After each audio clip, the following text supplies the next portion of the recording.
What I'm about to tell you will change how you see invisible men.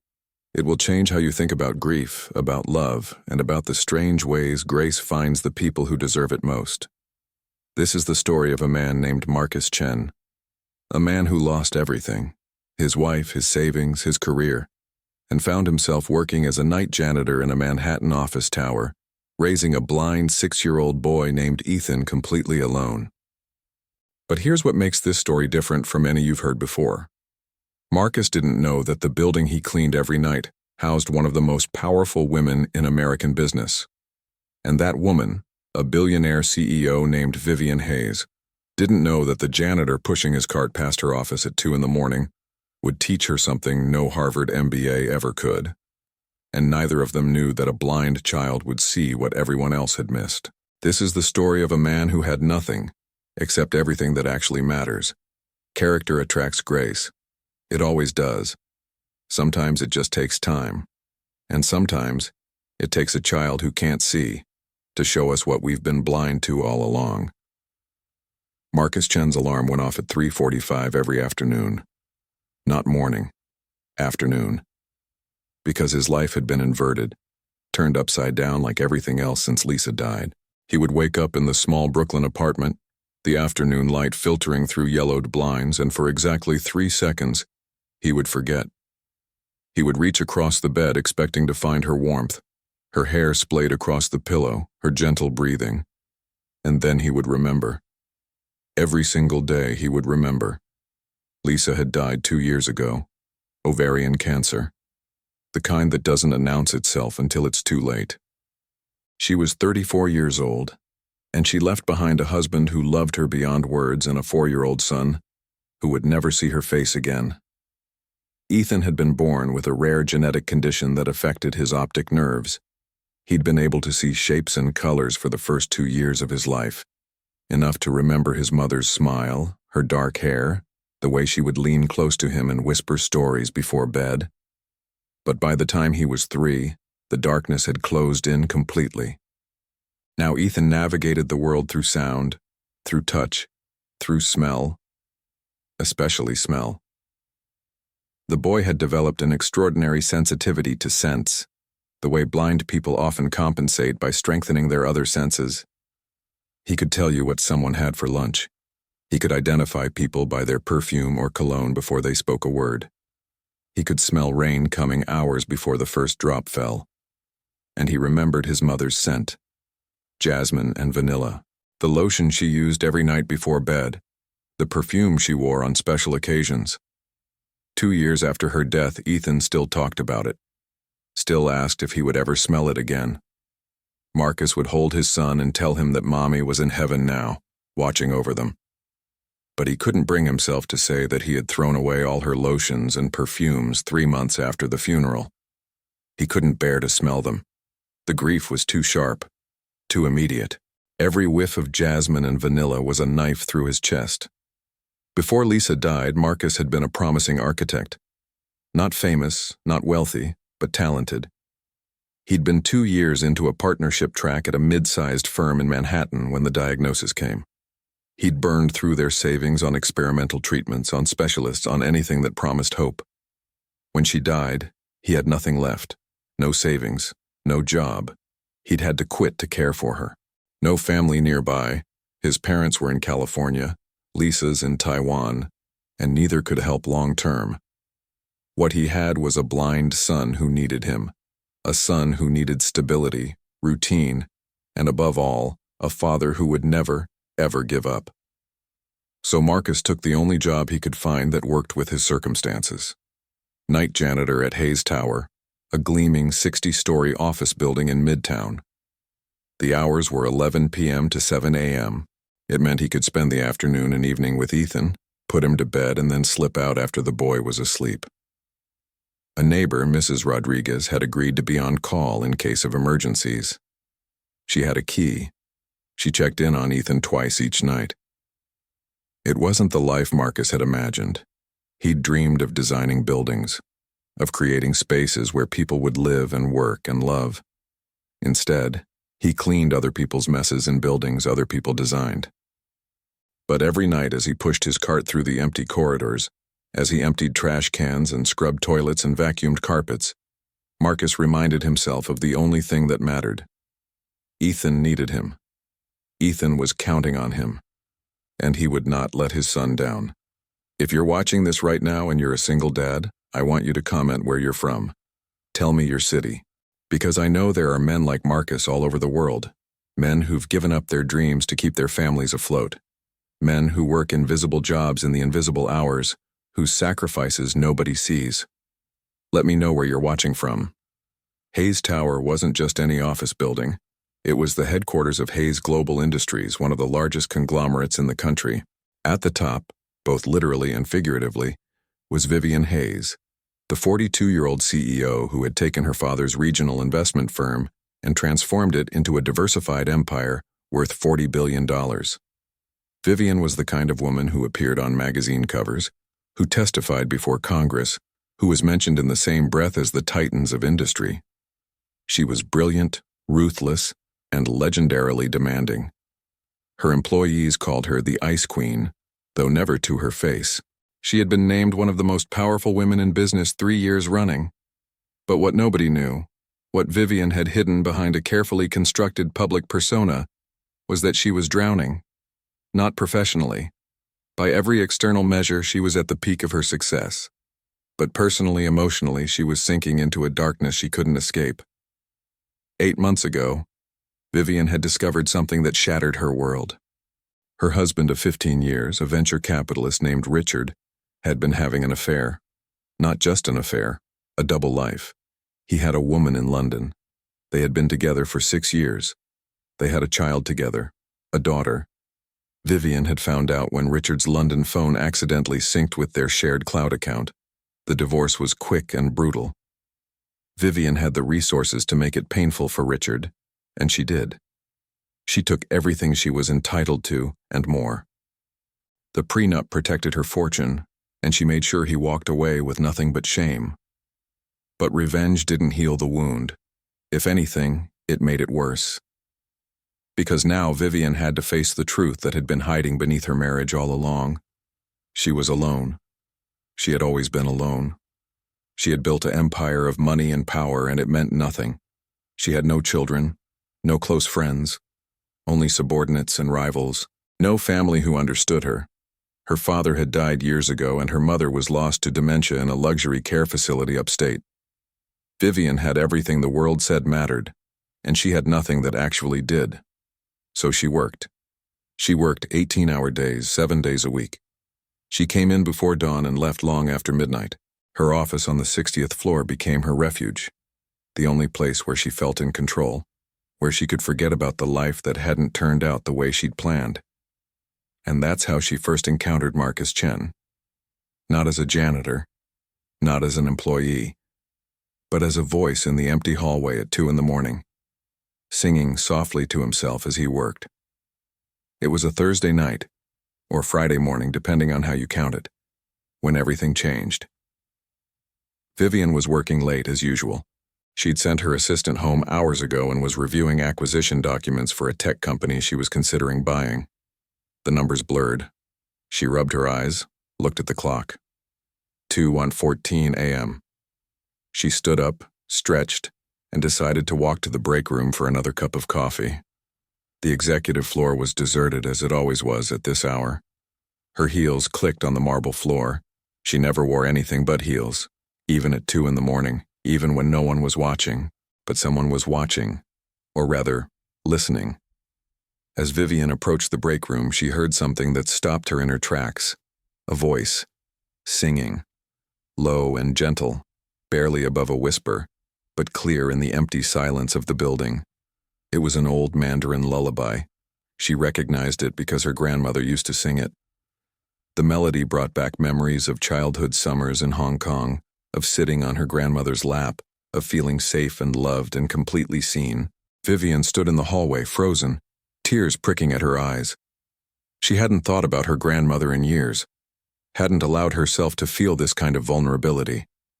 But the song unlocked something in her, some door she'd welded shut long ago. She rounded the corner and saw him, a man in a janitor's uniform pushing a cleaning cart, singing softly as he worked. He was Asian, early 40s, with tired eyes and strong hands that moved methodically as he wiped down the coffee machine. He hadn't noticed her yet.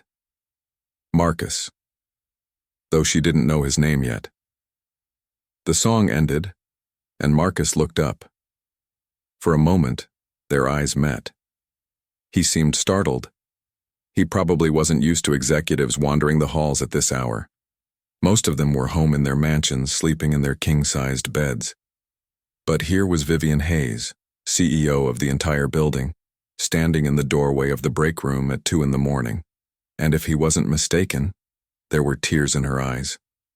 He apologized quickly, stepping back, explaining that he was just finishing up the executive floor, that he would be out of her way in a moment. The deference in his voice was automatic, the result of months of being invisible, of being treated as part of the furniture. But Vivian surprised herself.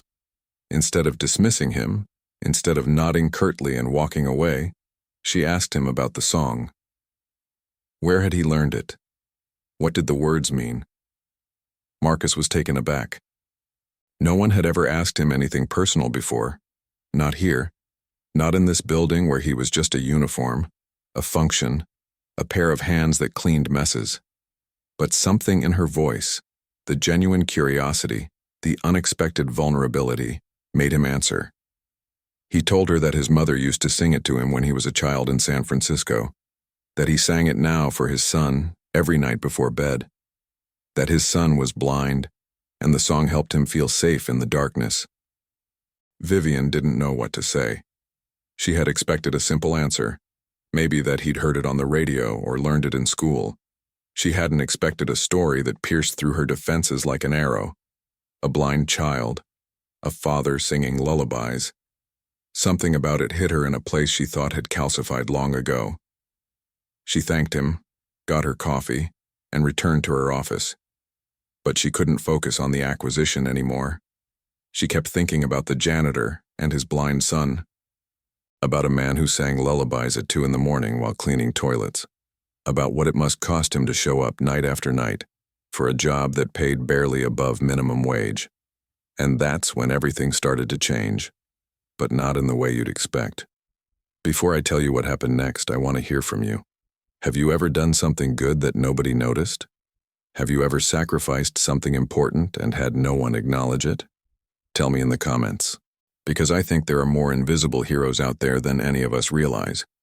Over the next few weeks, Vivian found herself working later and later. She told herself it was because of the acquisition. There was so much due diligence to do, so many details to review. But the truth was something she didn't want to admit. She was hoping to see the janitor again, not for any romantic reason. At least, that's what she told herself. It was just that there was something about him, something genuine, something real. In a world of corporate politics and calculated relationships of people who wanted something from her or feared her power, this man had simply been himself. He'd sung a lullaby to the empty hallway. He'd spoken about his son with a tenderness that Vivian hadn't witnessed in years. She learned his name from building records. Marcus Chen, 41 years old, former architect, widower. She didn't dig deeper than that. Some part of her felt it would be a violation. But she found herself watching for him now, noticing things she'd never noticed before. Let me show you what character looks like when no one's watching. One night, Vivian was walking to the elevator when she saw Marcus stop at the desk of her assistant, Jenny. Jenny had a small plant on her desk, a succulent that she fussed over during the day. Vivian had heard her mention that it wasn't doing well, that the leaves were turning brown. Marcus didn't know Vivian was watching. He had no reason to perform for anyone.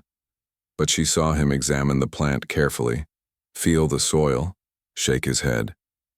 Then he pulled a small bottle from his cart, some kind of fertilizer or plant food, and carefully added a few drops to the soil. He adjusted the plant's position, moving it a few inches to the left, where it would get better light from the window. It was such a small thing. Jenny would never know who had saved her plant. Marcus would never tell anyone. It was invisible kindness, the kind that happens in the margins of the world, the kind that doesn't show up on performance reviews or LinkedIn profiles. But Vivian saw it. and something shifted inside her. Another night, she came down to the lobby at 3 a.m. for a break and found Marcus helping one of the security guards with a crossword puzzle.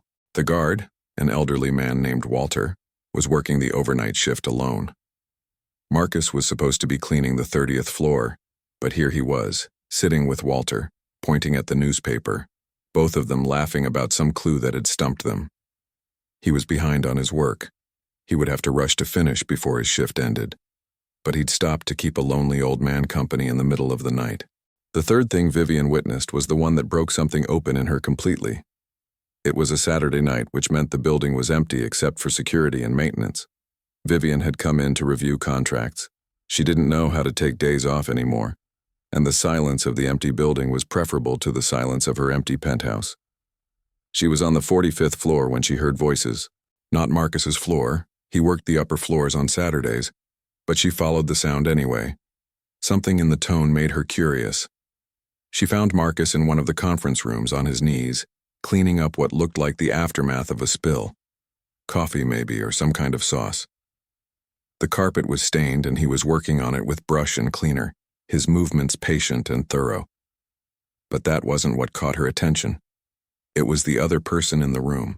A woman in a business suit sat slumped in one of the conference chairs, crying. Vivian recognized her. It was one of the junior VPs from the marketing department, a woman named Christine. Christine was usually polished, confident, the kind of young executive on the rise. But now she looked destroyed. Marcus wasn't just cleaning. He was listening. Christine was talking between sobs, pouring out some story about a presentation that had gone wrong, about being humiliated in front of the board, about her career being over before it had really begun. And Marcus, still on his knees scrubbing the carpet, was responding to her. Not with platitudes, not with empty reassurances, with real, thoughtful responses that showed he understood exactly what she was going through. Vivian heard him tell her about his own failures, about how he'd been an architect once on the partner track, about to make something of himself, about how he'd lost it all when his wife got sick, about how he'd spent months feeling like his life was over, like he'd never be more than what he'd become.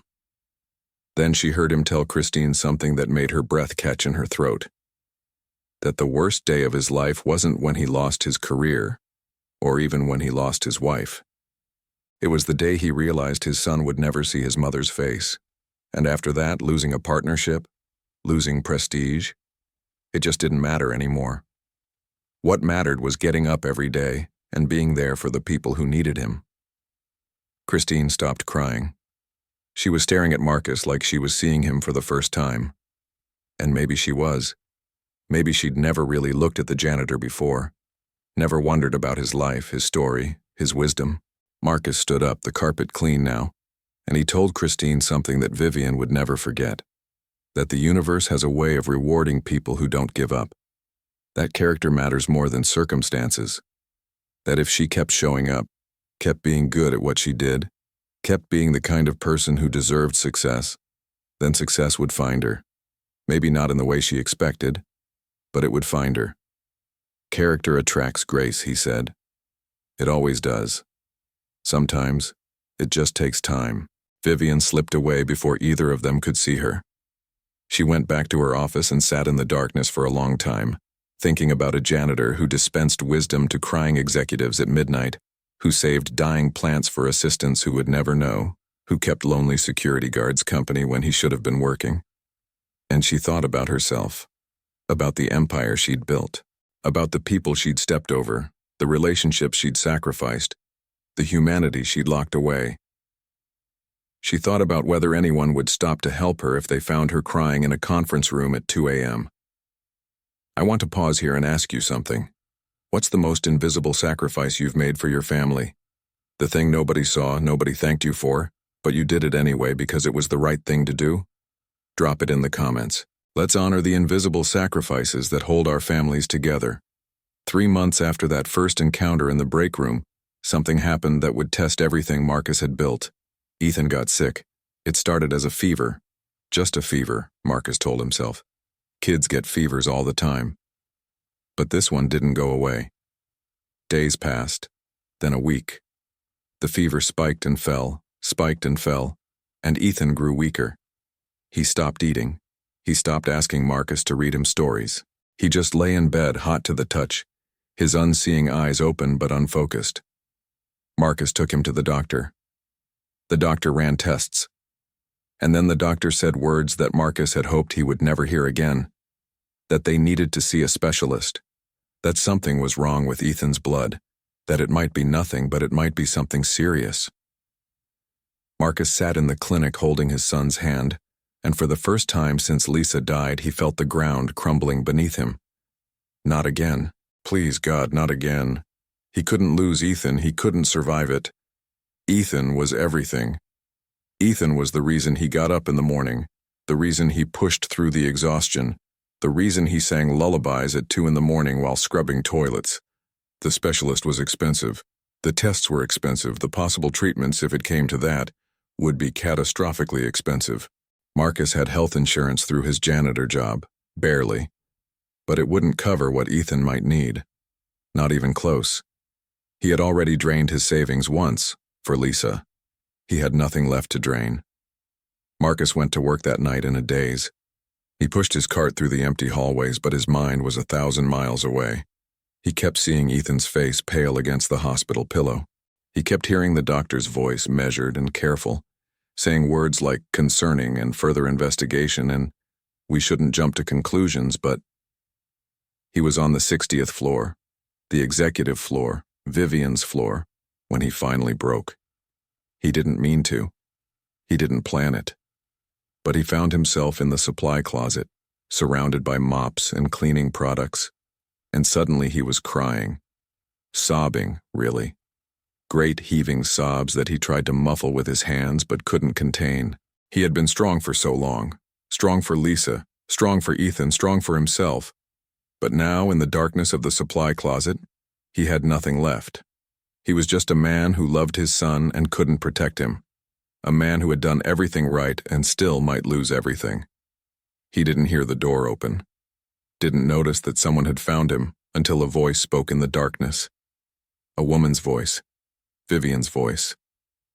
She asked him what was wrong, not with the impatience of a CEO whose building was being neglected, with genuine concern, with the soft voice of someone who had heard him sing lullabies, who had watched him save plants and comfort crying executives, who had been quietly observing him for months. Marcus tried to compose himself. He apologized. He said he was fine, that he just needed a moment, that he would get back to work right away. The automatic deference kicked in again, the instinct to minimize his own pain, to disappear back into the uniform. But Vivian wouldn't let him. She sat down on an overturned bucket, right there in the supply closet among the chemical smells and fluorescent lights, and she told him that she wasn't leaving until he told her what was wrong. Not as his employer, as a human being. And so Marcus told her. About Ethan. About the fever that wouldn't break. About the specialist and the tests and the money he didn't have. About being a single father with no safety net, no family nearby, no one to turn to. About how he'd already lost his wife and couldn't bear to lose his son too. Most men would have given up here. But Marcus wasn't most men. He didn't ask Vivian for help. He didn't even hint at it. He just told her about his fear, his love, his desperate hope that the tests would come back negative. And when he was done, he thanked her for listening, wiped his eyes and said he needed to get back to work. Because the floors weren't going to clean themselves, and he couldn't afford to lose this job too. That was the moment Vivian made a decision that would change both of their lives. But Marcus wouldn't know about it for weeks, not until everything else had happened. If you're watching from Brazil, from the Philippines, from Texas, from anywhere in the world, comment your city right now. Because I know there are single dads watching this who have been in Marcus's position, who have faced impossible odds and kept going anyway. Where are you watching from tonight? The test results came back 2 weeks later. It wasn't the worst news, but it wasn't good either. Ethan had a rare autoimmune condition, not life-threatening, thank God, but serious enough to require ongoing treatment. Specialized medication, regular monitoring, the kind of care that Marcus's health insurance would barely touch. The doctor laid out the costs. Marcus sat in that sterile office holding Ethan's hand and watched his future collapse into numbers on a piece of paper. Numbers he couldn't pay. Numbers that might as well have been a death sentence for any hope of giving his son a normal life. He went to work that night numb. He pushed his cart through the hallways mechanically, his body performing the motions while his mind spun in desperate circles. He could sell the apartment, but then where would they live? He could take a second job, but then who would care for Ethan? He could go into debt, but he was already in debt from Lisa's illness, and more debt wouldn't solve the underlying problem. Everything seemed lost. And then something happened that made it worse. Marcus was cleaning the 42nd floor when he heard voices in one of the offices. It was after 3 a.m. No one should have been there. But the door was slightly ajar, and he could hear two people talking. Male voices, and they were talking about him. He heard one of them mention the Chinese janitor with the sick kid.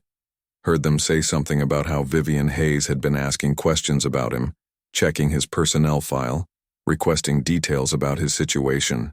Heard one of them laugh and say that the Ice Queen must be going soft, that she was probably planning to fire him and wanted ammunition. Marcus stepped back from the door, his heart pounding. Vivian had been investigating him. Why? He thought they'd had a moment in that supply closet, a human connection, brief but real. But maybe he'd been wrong. Maybe she saw him as a liability now. A janitor who broke down crying in supply closets. An employee with a sick child who might need time off, who might become a problem. He couldn't lose this job. Not now. It was the only thing keeping him and Ethan afloat. The next few days were agony. Marcus watched every interaction for signs that he was about to be let go. He worked harder than ever, arriving early, staying late, making sure every floor he touched was spotless. He avoided the executive floor, afraid of running into Vivian, afraid of seeing in her face the decision she'd already made. Meanwhile, Ethan was getting weaker. The medication the doctor had prescribed was helping, but it was expensive. So expensive that Marcus had to choose between filling the prescription and paying the electric bill. He chose the prescription. He would figure out the electricity somehow. He always figured things out. One night, after a particularly brutal shift, Marcus came home to find Mrs. Rodriguez waiting for him with a worried expression. Ethan had been crying, she said, asking for his mother, saying he wanted to smell her again. Marcus went into his son's room and found the boy curled up in bed, tears drying on his cheeks.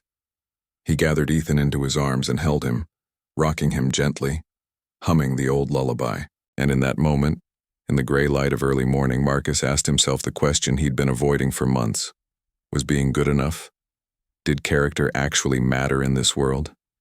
He had tried so hard to do the right thing, to be a good father, to maintain his integrity even when no one was watching. And where had it gotten him? Broke, exhausted, about to lose his job, watching his son suffer from an illness he couldn't afford to treat. Maybe the cynics were right. Maybe the world didn't reward good men. Maybe character was just something losers told themselves to feel better about losing. Marcus held his son in the darkness and felt the last of his hope draining away. And then, something happened that no one expected. Least of all him. Know a single dad with a turnaround story like this? Someone who was at the bottom and found their way back? Send it to us in the comments. Include his city. Because we're building a community here, and every story matters. It was a Friday evening, Marcus's night off. He rarely took nights off, but Ethan had been asking to go to the park. There was a playground near their apartment with a swing set that Ethan loved because he could feel the wind on his face, could pretend for a moment that he was flying. Marcus bundled his son up against the autumn chill and walked the 3 blocks to the park. It was nearly empty at this hour, just a few parents with young children enjoying the last light of the day. Marcus guided Ethan to the swings, helped him on, and began pushing him gently. Back and forth, back and forth. Ethan laughed. Actually laughed. It was the first time Marcus had heard that sound in weeks, and it broke something open in his chest. This was why he kept going. This boy, this laugh, this moment of pure joy in the middle of all the chaos and fear.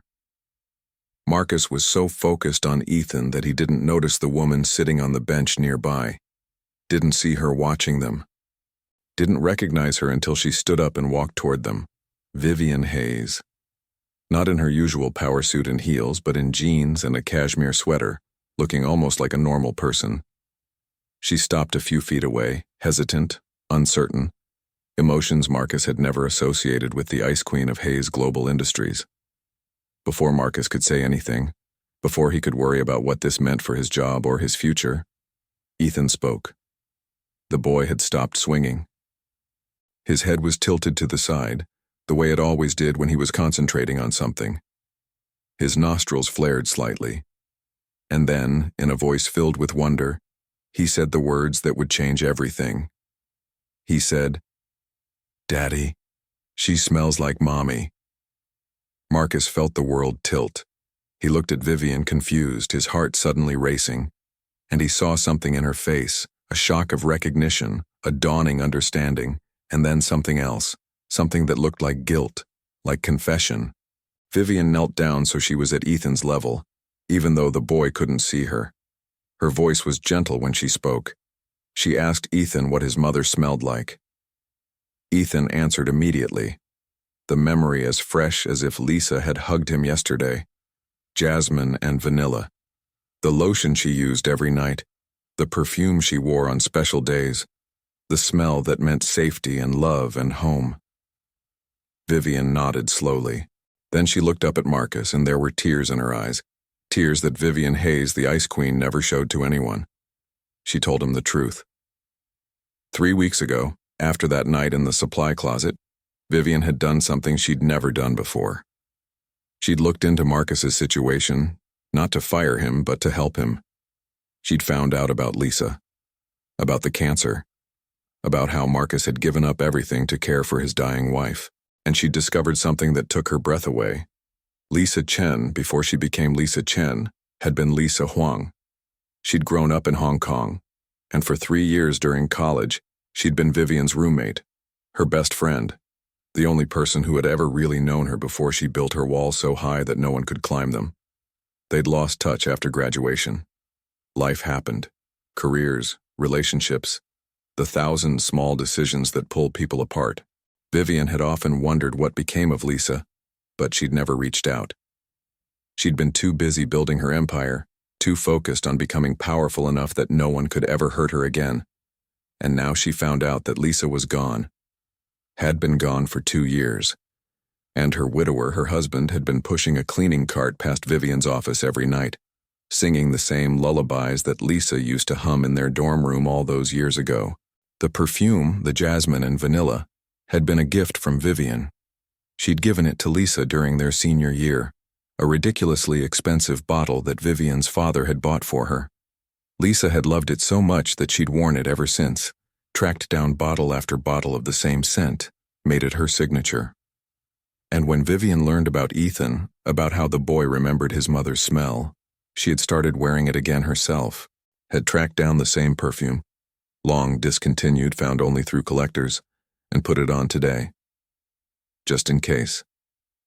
Just in case a blind boy might recognize it, might find a piece of his mother in a stranger's perfume. Marcus listened to all of this in stunned silence. His mind was reeling, trying to connect the dots between his dead wife and the billionaire CEO, between a college friendship decades old and a moment in a Brooklyn park. But Ethan understood immediately. With the pure clarity of a child, he reached out toward the sound of Vivian's voice, toward the scent of jasmine and vanilla, and he asked if she was his mother's friend, if she could tell him stories about his mommy. Vivian started to cry. The Ice Queen, the most powerful woman in American business, sat on the ground in a Brooklyn park and cried while a blind 6-year-old held her hand. And then she made a promise. Not just to Ethan, to Lisa, to the friendship she'd abandoned, to the woman she'd lost without ever knowing she was losing her. She promised to take care of them, not as charity, not as pity, as family. She had already set things in motion, she told Marcus. Ethan's medical care, all of it, would be covered. Not through the company, Not in any way that would look like favoritism, but through a foundation that Vivian had quietly established in Lisa's name. A foundation for children with disabilities, with Ethan as its first beneficiary. But that wasn't all. She'd also been doing research on Marcus, not to fire him, to hire him. Hayes Global was developing a new division focused on accessible architecture, buildings designed from the ground up for people with disabilities. They needed someone who understood the user experience, who could design spaces that felt intuitive for people who couldn't see. They needed an architect with a blind son. Marcus couldn't speak. He just stood there in the fading light, watching his son hold the hand of a billionaire, watching everything he'd thought he understood about his life rearrange itself into a new pattern. This wasn't rescue. It wasn't charity. It wasn't someone swooping in to save him because he was pitiful. This was recognition. All those nights when Marcus thought he was invisible, singing lullabies while he scrubbed floors, helping lonely security guards, saving dying plants, comforting crying executives, he hadn't been invisible at all. Someone had been watching. Someone had seen his character, his integrity, his quiet heroism, and that someone had been connected to him all along, through threads neither of them had known existed. Grace recognizes good men. It always does. Sometimes it just takes time, and sometimes it takes a blind child to see what everyone else has missed. Let me tell you what happened next, because the turnaround was just the beginning. Marcus took the job. Of course he did. He went from pushing a janitor's cart at 2 a.m. to leading a design team at a multi-million-dollar architecture firm. But here's what matters. He didn't change. He was the same man in a corner office that he'd been in that supply closet. He still sang lullabies to Ethan every night.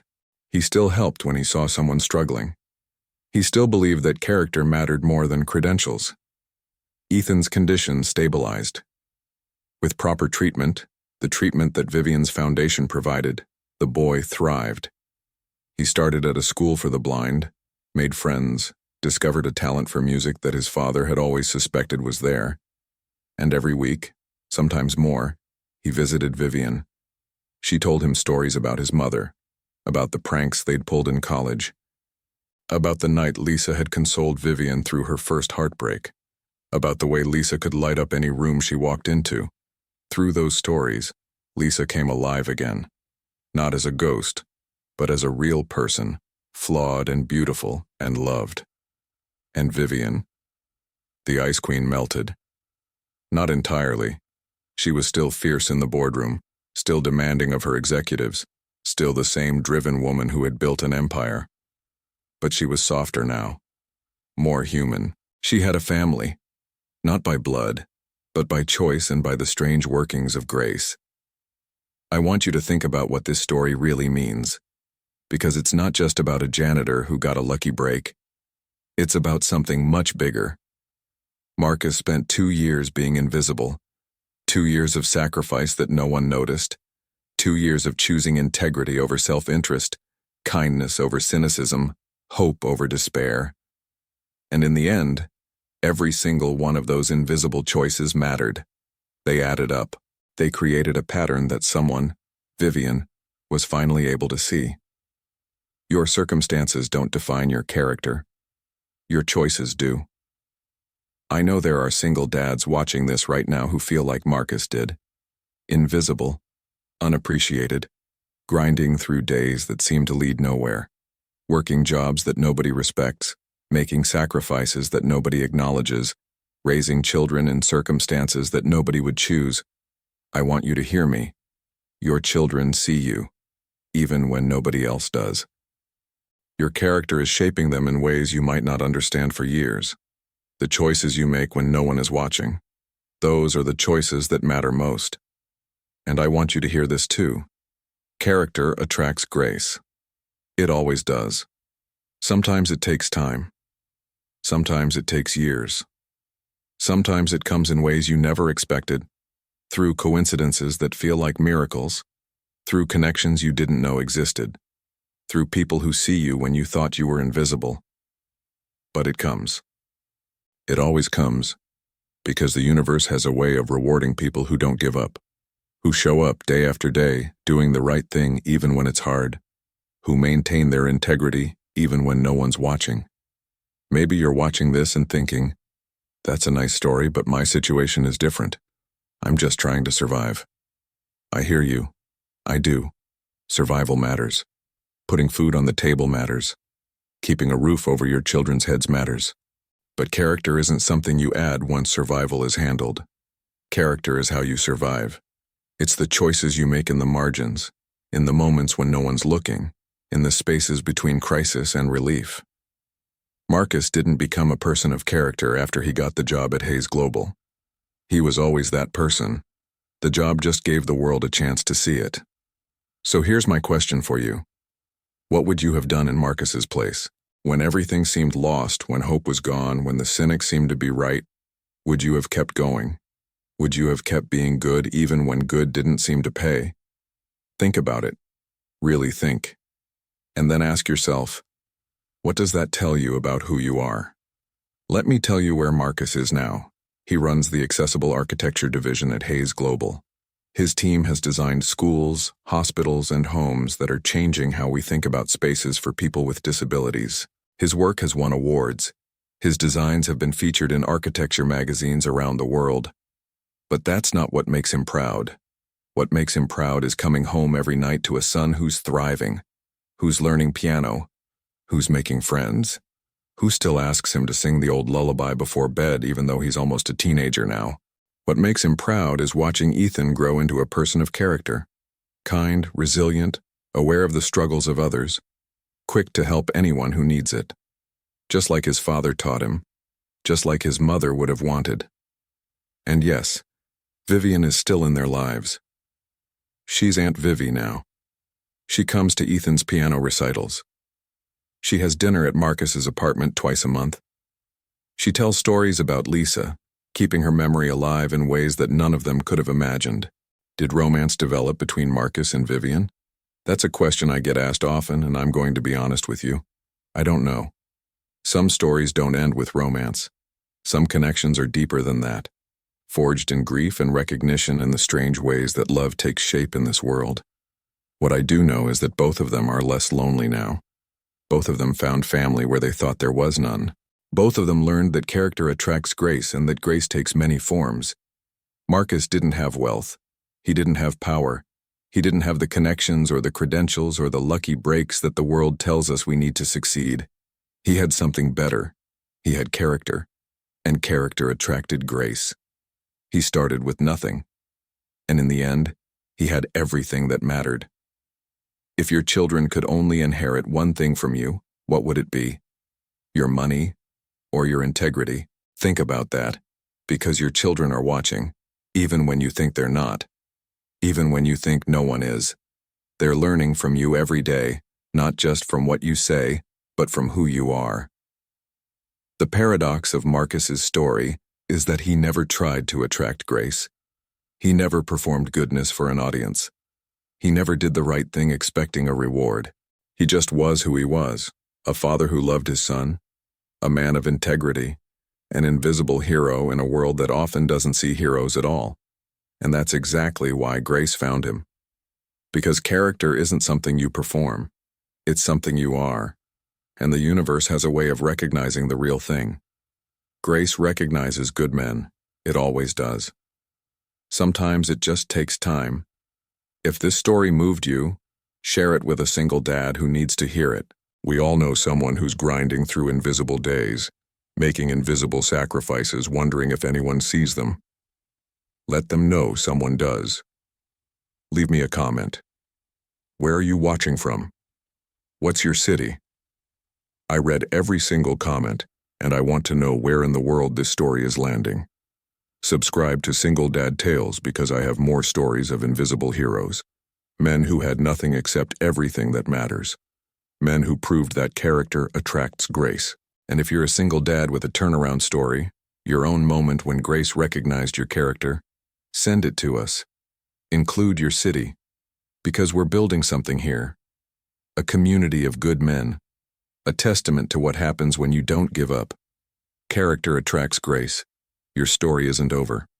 Until next time. Keep going. Keep being good. And remember, You may feel unseen, but your children see you. And character has a way of being recognized. This is Single Dad Tales, and we believe in invisible heroes.